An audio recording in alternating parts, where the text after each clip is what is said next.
Hi everyone, this is Jamie.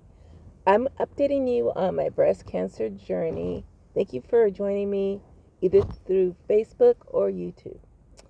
And I don't know what it is about me.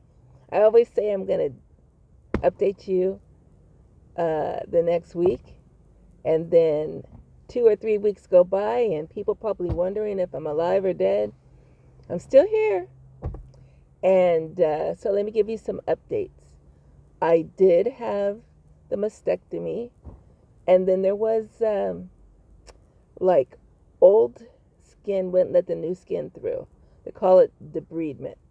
So I ended up having to go back to the surgeon and have him take off the old skin because he tried to do kind of a reconstruction, but it didn't work.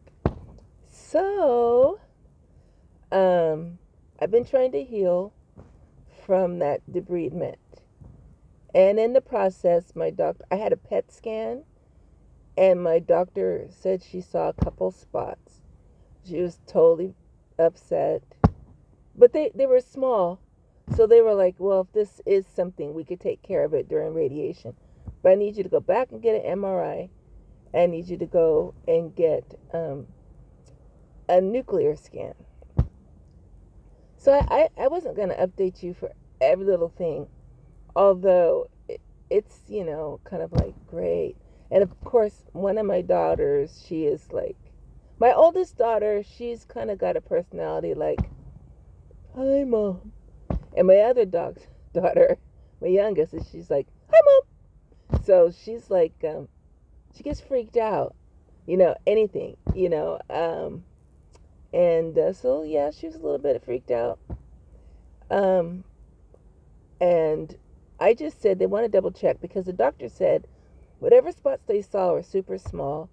They could take care of them during radiation, but they have to see what they are. They saw one at the back of my neck, and then they saw one in my liver. I think it was liver. Anyway, I wasn't really listening. Because I'm just like, whatever, just bring it on, let's take care of stuff. So, in the process of that, um, I was supposed to go to this wound center. It's in Santa Barbara. And I ended up getting shortness of breath. It was terrible. It was really bad. I had to cancel. And of course, made the whole family mad. Why did you cancel? You shouldn't have canceled. But I had to because I couldn't breathe. So the next day, and I thought maybe it was a medication that I was on because I was on amoxicillin. And when I was at Stanford, they put me on that, and I think I had like a reaction to it. So I was like, yes, it's the amoxicillin. But went to the ER, and they said that they saw fluid in my lungs. So I was going to call on Monday regarding that, but I got a phone call from the radiologist at the hospital, and they wanted to drain my lungs. It's called a thoracentesis. But they can only drain one side at a time, and then the other side at a time. One side at a time, and then the other side. So they ended up draining for 4 days 4.5 liters of fluid. So there was a lot in there. I really haven't followed up on why it was there, but I have my suspicions is because after my operation to get the debridement, they give you these like draining balls. They like, they're supposed to suck out whatever fluids, blood, I don't know. They suck stuff out. Well, mine stopped doing that. They weren't sucking anything out, and I think that's where I got the. Here comes my husband, so I just want to let you know he's coming. Hey, Steve, I'm just doing a short video. So I think that's where they got the idea that I got the idea that that's probably where it came from. And it didn't fill up your lungs. It doesn't fill up your lungs because your lungs won't allow you to drown like that. So it actually went outside of my lungs, and that's how they could. Um, sorry for saying all the time. That's how they could drain it, and it's called a thoracentesis. So from there, I had to go back, get an MRI and a nuclear scan. That was Thursday. And today I talked to the surgeon because in order for me to get my radiation, I have to get my skin. It's called a skin graft. I have to get good skin, and put it over. It's kind of like an open wound. It's not that big, but it's kind of open. And then after a week or two, then I can start radiation. So that's what we're working on. And even so, I already had a nuclear med test. I don't have anything that metastasizes to the bone, but they're just making sure. And sure is fine. Is anything sure? Really? I mean, every day. I mean, I know some people believe in God, some people don't believe in God. If you haven't noticed yet, I believe in God. And every day is just a day of grace. Every day. If I could talk today, I'm blessed. You know, somebody else is someplace else. They have no food, no water. They're being bombed. You know, and there are people right here in America. They're homeless. This one lady, I listened to her story. Something was wrong with her legs. She was on homeless.